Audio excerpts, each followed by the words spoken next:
Kalau Justin, kalau misalnya berbagi gitu soal kesabaran, kan kita lihat Justin semuanya datang dari serba jauh dari di atas dari cukup, ya kan?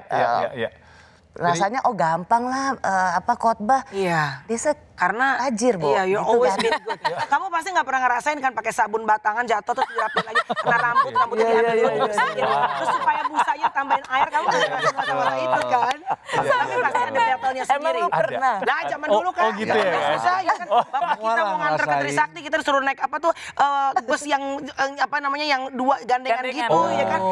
Tapi kalau kamu battle-nya apa? Sekarang kalau sabun tuh lebih ke foam gitu ya. Udah foam organik lagi. Bener nggak kalau orang ngelihat Justin mah dari looknya aja udah the have banget. Saya percaya bahwa itu kan tadi setiap orang tuh punya battle-nya masing-masing. Jadi apa yang punya salibnya masing-masing. Itu dia gitu. Jadi mungkin beberapa orang tuh di area finansial, tapi beberapa orang mungkin di area kesehatan atau hubungan gitu. Iya, betul. Saya juga percaya bahwa tadi kalau misalnya ngomong tentang berkat atau gimana, itu sekarang kayaknya kalau ada pintu tertutup, saya percaya Tuhan pasti bukakan pintu lain. Jadi jangan coba untuk dobrak pintu yang memang Tuhan sudah tutup. Gitu.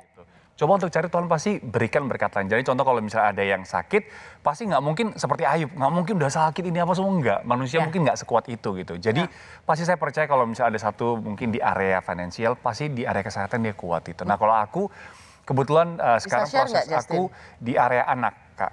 Gitu. Jadi anak aku terkena sebuah penyakit yang namanya cerebral palsy. Gitu. Jadi cerebral umur palsy. berapa, Justin? Itu sekarang udah umur 6 tahun, Kak. Gitu. Udah umur 6 tahun tapi belum bisa jalan, belum bisa ngomong gitu. Nah, tapi itu seperti apa ya?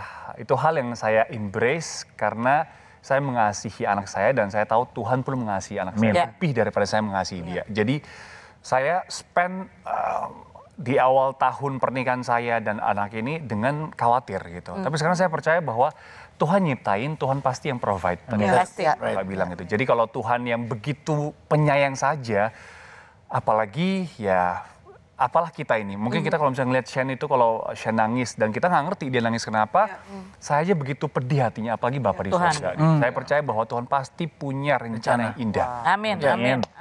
Justin, pengalaman ini bisa nggak dibagi ke para orang tua yang mungkin mengalami hal yang sama gitu? Bagaimana nggak bisa dilepaskan, sering ada keputusasaan. Pasti. Kenapa anak saya nggak normal? Pasti. Padahal kan normal di mata manusia. Benar. Itu bukan berarti segalanya. Normal di mata manusia itu bukan sesuatu yang justru luar biasa. Karena yang paling penting adalah dia berharga di mata Tuhan. Benar. Justin bisa nggak kasih kekuatan buat para orang tua? Battle-nya pasti daily, Kak, gitu. Karena gini contoh kalau misalnya, kita lagi ikut saat teduh atau mungkin kita ikut ibadah, kita baca firman, kita kembali dikuatkan. Tapi besok ada masalah lagi yang baru.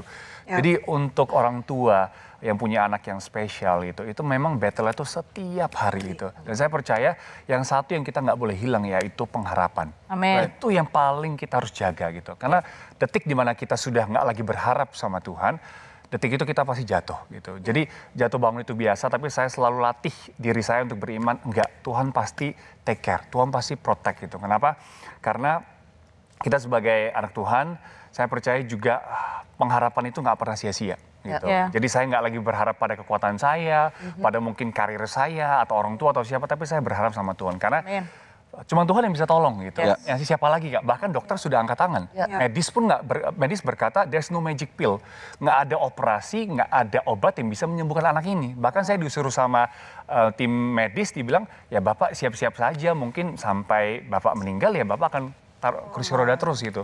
Jadi saya berkata, Dok, kira-kira anak saya bisa S2 nggak? Dokter tertawa, dia menjawab bahwa jangan S2, dia bisa ke toilet sendiri saja, Bapak sudah puji syukur. Gitu. Nah, untuk yang mendapatkan hal seperti ini, how you feel it, Justin? Ketika dokter bilang begitu, mungkin maksudnya terbuka ya kan? Maksudnya terbuka, memang fakta. Tapi kan itu menyakiti. Itu rontok rasanya hati kita dengarnya. Jadi saya ingat banget peristiwanya, Tiffany istri saya langsung, pas itu anak saya baru umur setahun, langsung gendong Shenwell, dia langsung berkata, enggak, saya tolak.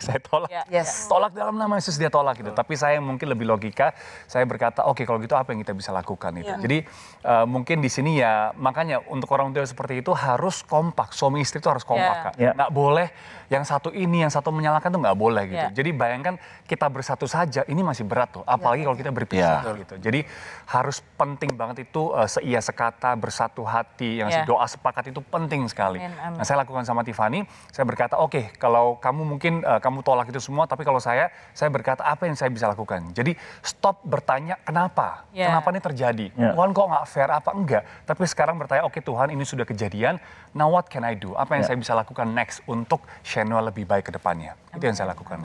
Wow. Jadi tahun 2022 menurut aku sih memang harus benar-benar hidup intim dengan Tuhan ya. Benar. Karena setiap orang seperti tadi kita bahas punya pergumulan. 2020, 2021 pergumulan luar biasa.